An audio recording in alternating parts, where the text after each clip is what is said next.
कैसे हैं आपसे? तो हम लोग शाम के समय क्या कर रहे हैं कि घटना चक्र पूर्वालोकन जो इतिहास का जो है ना, उसका हम लोग क्या कर रहे हैं, हिस्ट्री का क्या कर रहे हैं कि एमसीक्यू लगा रहे हैं। साथ ही साथ अभी हम लोग सुबह में क्या शुरू कर देंगे, तो जनरल साइंस का जो घटना चक्र का पूर्वालोकन है, उसको हम लोग शुरू कर देंगे। क्यों? क्योंकि ये दोनों बहुत ज़्यादा इंपॉर्टेंट है। साथ ही साथ आपका पॉलिटी भी ज़्यादा इंपॉर्टेंट है।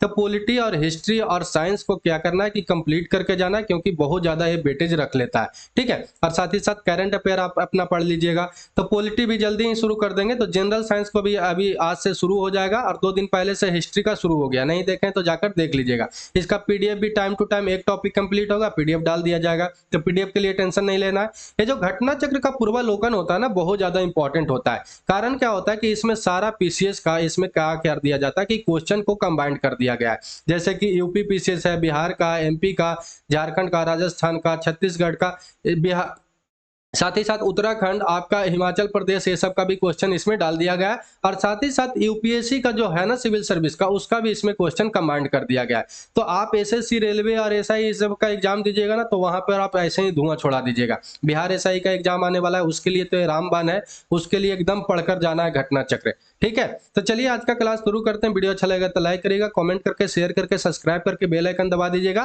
ताकि आपके पास नोटिफिकेशन टाइम टू टाइम पहुंचता रहे। ठीक है? यूपीएसआई वाला भी एग्जाम जल्दी ही होने वाला है। ठीक है? झारखंड का एसएससी का एग्जाम होने वाला है, तो वो सब के लिए बहुत ज्यादा इंपॉर्टेंट है। ठीक है? तो चलिए, सबसे पहला आज का जो क्वेश्चन है कि निम्नलिखित में से कौन सी मूल भौतिक राशि है, फिजिकल क्वांटिटी है, 66 बीपीएससी का क्वेश्चन है। ठीक है? तो बल है, वेग है, विद्युत धारा है। ठीक है? या कार है, या उपयुक्त में से कोई नहीं, या उपयुक्त में से एक से अधिक। तो आप जानते होंगे, अगर बीपीएससी देते होंगे एग्जाम तो 69 बीपीएससी के पहले क्या होता था ना कि 5 ऑप्शन होता था। ठीक है? इसीलिए यहाँ पे 5 ऑप्शन है, तो उसके लिए डरना नहीं है। तो यहाँ पर जो कौन सी मूल भौतिक राशि है, तो इसका जो सही उत्तर क्या है, आपका विद्युत धारा है, इलेक्ट्रिक करंट है। ये बात आपको ध्यान में रखना है। मूल भौतिक राशि कहते किसको है, फिजिकल क्वांटिटी कहते किसको है, तो आपको ध्यान में रखना है कि मूल भौतिक राशि उसको कहते हैं जो किसी और पर निर्भर ना हो। वैसा राशि जो किसी और पर निर्भर ना हो, वैसा क्वांटिटी जो किसी और पर निर्भर ना हो, उसको हम लोग फिजिकल क्वांटिटी या मूल भौतिक राशि कहते हैं। ये बात आपको ध्यान में रखना है। तो मूल भौतिक राशि कितना है, तो 7 है। यहाँ पर जैसे देखिएगा तो इलेक्ट्रिक करंट जो है किसी और पर निर्भर नहीं है, लेकिन फोर्स को देखिए। फोर्स जो है मास इंटू एक्सेलरेशन होता है। तो मास बढ़ेगा तो फोर्स बढ़ेगा, एक्सेलरेशन बढ़ेगा तो फोर्स बढ़ेगा। तो मतलब ये दोनों पर निर्भर है। ठीक है? वेलोसिटी इक्वल टू क्या होता है, डिस्प्लेसमेंट बाई टाइम होता है। तो डिस्प्लेसमेंट पर टिका हुआ है, टाइम पर भी टिका हुआ है। वर्क इक्वल टू होता क्या है, तो work equal to force into क्या होता है कि डिस्प्लेसमेंट होता है। तो डिस्प्लेसमेंट पर टिका हुआ है और फोर्स पर टिका हुआ है। लेकिन इलेक्ट्रिसिटी किसी और पर निर्भर नहीं है। जैसे कि लेंथ है, तो लेंथ किसी और पर निर्भर नहीं है, सिंपल सी मीटर में मापा जाता है, किलोमीटर में मापा जाता है, किसी और पर निर्भर नहीं है। ठीक है? तो 7 मूल भौतिक राशि है। कौन कौन है, तो आपको याद रखना है कि लंबाई है, द्रव्यमान है, समय है, ताप है, विद्युत धारा है। ठीक है? ज्योति तीव्रता है। ठीक है? पदार्थ का परिमाण है। ये बात आपको ध्यान में रखना है। कितना है, तो 7 है। इतना आपको याद रखना है फिजिकल क्वांटिटी से, मूल भौतिक राशि से। ठीक? अगला क्वेश्चन क्या है कि पावर का, शक्ति का मात्रक है, मतलब विद्युत शक्ति का यहाँ पे बात हो रहा है। तो हर्ट्ज है, ठीक है, वोल्ट है, वाट है, या न्यूट्रॉन है। तो इसका जो सही उत्तर क्या है, आपको वाट है। ठीक है? ये तो फ्रीक्वेंसी इसमें मापा जाता है। वोल्ट जो है आपका इलेक्ट्रिक विभवांतर को मापा जाता है। ये बात आपको याद रखना है। ठीक है? पोटेंशियल डिफरेंस का। यहाँ पर क्या हो जाएगा कि ये वाट है, तो वाट जो है पावर का मापा जाता है। ये बात आपको ध्यान में रखना है। और वर्क इक्वल टू होता, पावर इक्वल टू होता क्या है, तो आपको याद रखना है कि वर्क बाई टाइम होता है। ये भी बात आपको ध्यान में रखना है। तो वर्क का क्या होता है, तो वर्क का होता है जूल, और जूल और पर क्या हो जाएगा, सेकंड। और जूल पर सेकंड को ही क्या बोलते हैं, तो वाट बोलते हैं। ये भी बात आपको ध्यान में रखना है। ठीक है? चलिए, अगला क्वेश्चन क्या है कि फोर्स का ऐसा यूनिट क्या है, ये आपसे पूछ रहा है। तो फैराडे है, फर्मी है, या न्यूटन है, या रदरफोर्ड है। क्या चीज है भाई, तो इसका जो सही उत्तर क्या है कि न्यूटन है। आप जानते भी होंगे कि फोर्स का जो खोज कौन किया है, तो न्यूटन, सुनते रहते होंगे। ठीक है? तो फोर्स जो है ऐसा यूनिट क्या है, तो न्यूटन है। न्यूटन के ही क्यों है, तो आप अभी देखिएगा। तो फोर्स इक्वल टू होता क्या है, तो मास इंटू एक्सेलरेशन होता है, जो न्यूटन ये फॉर्मूला न्यूटन के सेकंड लॉ में दिया था। ठीक है? तो मास इक्वल टू के, मास क्या चीज में मापा जाता है, तो केजी में मापा जाता है। इसका ऐसा यूनिट क्या, इसका क्या होता है, एक ये चीज में मापा जाता है। एक्सेलरेशन तो आपका मीटर पर सेकंड स्क्वायर में मापा जाता है। तो केजी मीटर पर सेकंड स्क्वायर को ही क्या बोल दिया गया है, न्यूटन के खोज करने के कारण रिस्पेक्ट में उनको न्यूटन बोल दिया गया है, तो ये बात आपको ध्यान में रखना है। तो यहाँ पर न्यूटन आंसर सही है फोर्स का, ये बात आपको ध्यान में रखना है। ठीक है, चलिए अगला क्वेश्चन क्या है कि वर्ग का एसआई यूनिट क्या है।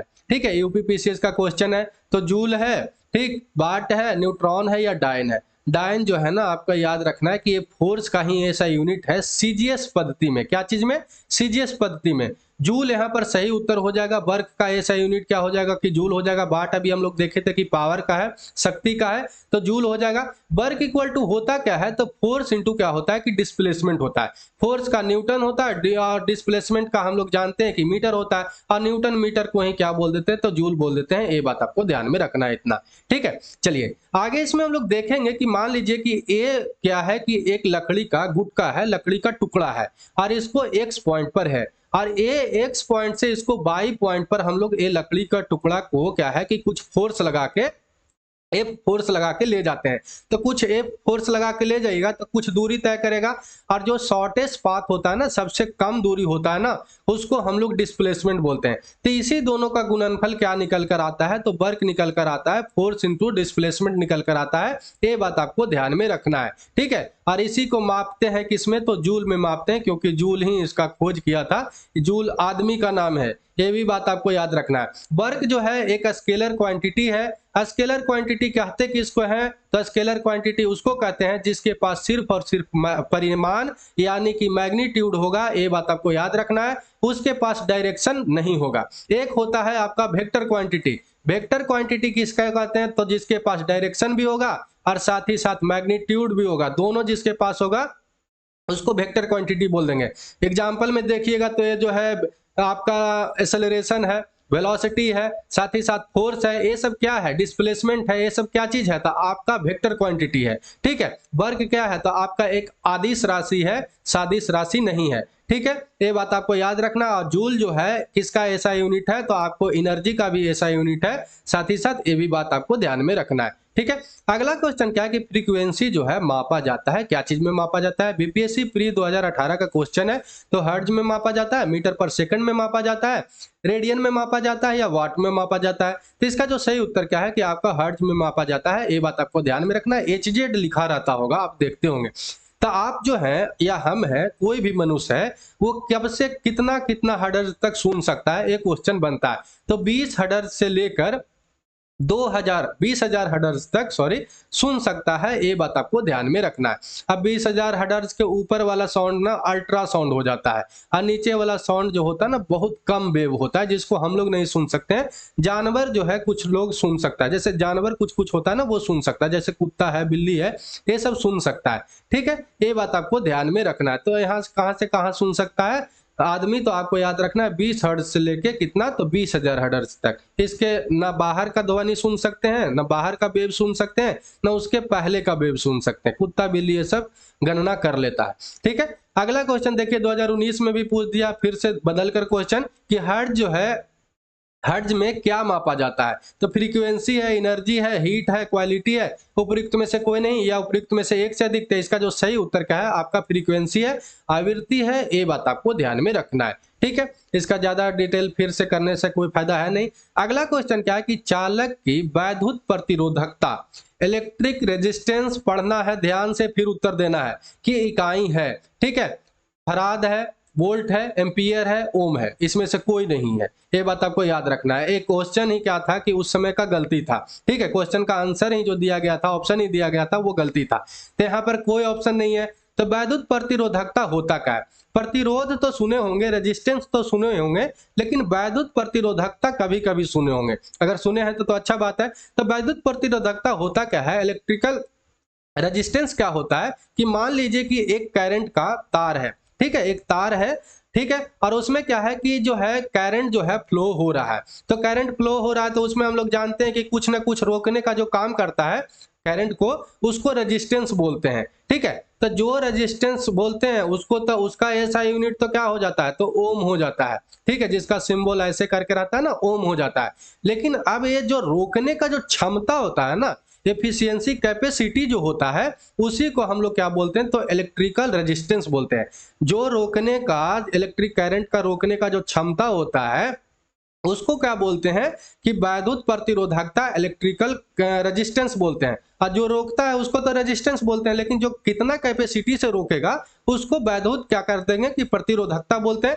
तो उसका ऐसा यूनिट क्या हो जाता है, तो ओम मीटर हो जाता है। ये बात आपको ध्यान में रखना है, क्या हो जाएगा, तो ओम मीटर हो जाएगा। जो यहाँ पर ऑप्शन नहीं दिया गया है, तो आपको मारना क्या है कि ओम मीटर मारना है। ठीक, ये बात आपको ध्यान में रखना है। ठीक है, फैराड किसका है, तो आपको याद रखना है कि धारिता का है।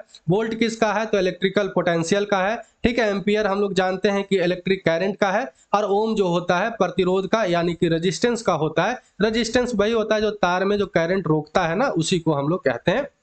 ये बात आपको ध्यान में रखना है। तो ओम मीटर किसका मात्रक है, फिर से क्वेश्चन आ गया, तो यहाँ पर कुछ नहीं देखना है, प्रतिरोधकता का है। ये बात आपको ध्यान में रखना है। ठीक है, चलिए अगला क्वेश्चन क्या है कि प्रकाश वर्ष इकाई है, किसका है। ठीक है, तो दूरी का है, समय का है, आयु का है, प्रकाश की तीव्रता का है, क्या चीज का है। तो यहाँ पर आपको ध्यान में रखना है कि ये दूरी का है, डिस्टेंस का है।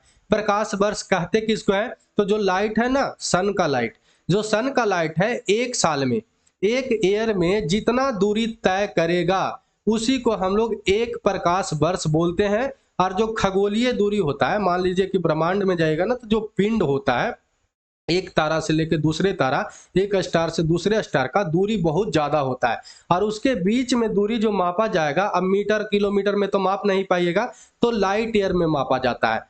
ठीक है, तो लाइट ईयर में ही क्यों मापा जाता है, तो लाइट ईयर ना क्या होता है, लाइट जो है ना, प्रकाश जो है सन का, वो क्या होता है कि बहुत शुद्ध होता है। कहीं भी किसी समय क्या होता है कि अपना जो है परिशुद्धता नहीं बदलता है, जिसी कारण से क्या है कि प्रकाश का भी यूज किया जाता है। तो प्रकाश वर्ष, एक प्रकाश वर्ष के बराबर क्या होता है कि एक साल में जितना भी लाइट जो है अपना दूरी ट्रेवल करेगा उसी को एक प्रकाश वर्ष बोलते हैं। तो ये जब किसका ऐसा यूनिट होता है, तो दूरी का होता है। स्टार तारा खगोलीय पिंड के दूरी इससे मापा जाता है, छोटा दूरी नहीं मापा जाता है। ये बात आपको ध्यान में रखना है। एक लाइट ईयर बराबर होता कितना है मीटर में, तो 9.46 इंटू 10⁻15 मीटर होता है। ये बात आपको ध्यान में रखना है। ठीक है, अगला क्वेश्चन 2021 में यूपीएससी प्री में क्वेश्चन ये पूछा था कि खगोलीय दूरियां जो है प्रकाश वर्ष में मापे जाने का कारण निम्नलिखित में से कौन सा है। ठीक है, तो तारियों पिंडों के बीच के दूरियां परिवर्तित नहीं होती है। जो स्टार है वो अपना कह रहा है कि दूरी परिवर्तन नहीं होता है। यूपीएससी का एग्जाम दिए होंगे तो ऐसा ही होता है। तारीय पिंडों का जो है गुरुत्व परिवर्तन नहीं होता है। प्रकाश सदैव सीधी रेखा में यात्रा करता है। अब प्रकाश की जो गति है, स्पीड है, सदैव एक समान होता है। तो कारण इसका जो है ना डी यहाँ पर सही है। प्रकाश का जो स्पीड है ना वो सदैव एक समान होता है, इसीलिए खगोलीय दूरियों को क्या कहते हैं कि प्रकाश वर्ष में मापते हैं। ये बात आपको ध्यान में रखना है। प्रकाश वर्ष के साथ ही साथ और किसका यूज होता है, तो एस्ट्रोनॉमिकल यूनिट का भी यूज होता है खगोलीय दूरियों को मापने के लिए। पार्सेक का भी होता है, लेकिन सबसे ज्यादा अधिक मात्रा में किसका होता है, प्रकाश का। ठीक है, प्रकाश वर्ष का। कारण क्या है कि ये जो है बहुत ही शुद्ध रूप से नापता है। ये जो है अपना स्पीड कभी भी चेंज नहीं करता है। इस कारण से क्या है कि इसी को लिया जाता है खगोलीय दूरियों, स्टार के बीच के दूरियों को मापने में। ये बात आपको ध्यान में रखना है। ठीक है, चलिए अगला क्वेश्चन क्या है कि एक पार्सेक तारों के संबंधी दूरियों मापने का मात्रक बराबर होता है कितना का, तो 4.25 प्रकाश वर्ष का, 3.25 प्रकाश वर्ष का, 4.5 प्रकाश वर्ष का, या 3.05 प्रकाश वर्ष का। तो इसका जो सही उत्तर क्या हो जाएगा आपका 3.26 होता है। ठीक है, 262 प्रकाश वर्ष होता है, 1 लाइट ईयर होता है। लेकिन यहाँ पर जो है 25 दिया है, तो कोई बात नहीं, यहाँ पर जो है बी ऑप्शन सही हो जाएगा। RAS का क्वेश्चन था, राजस्थान एडमिनिस्ट्रेटिव सर्विस का। तो ये बात आपको ध्यान में रखना है। एक पार्सेक बराबर जो होता है मीटर में, तो 3 इंटू 10⁻16 होता है। एक प्रकाश वर्ष बराबर अभी हम लोग देखे थे कितना मीटर होता है, तो 9.46 इंटू 10⁻15 मीटर होता है। ठीक है, और एक पार्सेक इक्वल टू कितना होता है प्रकाश वर्ष में, तो आपको याद रखना है 3.262 मीटर होता है, 2 लाइट ईयर होता है। तो ये बात आपको ध्यान में रखना है। ठीक है, तो चलिए आज के लिए इतना ही। वीडियो अच्छा लगा हो तो लाइक करिएगा, कमेंट करके, शेयर करके, सब्सक्राइब करके बेल आइकन दबा दीजिएगा, ताकि आपके पास नोटिफिकेशन टाइम टू टाइम पहुंचता रहे। तो जय हिंद, जय भारत।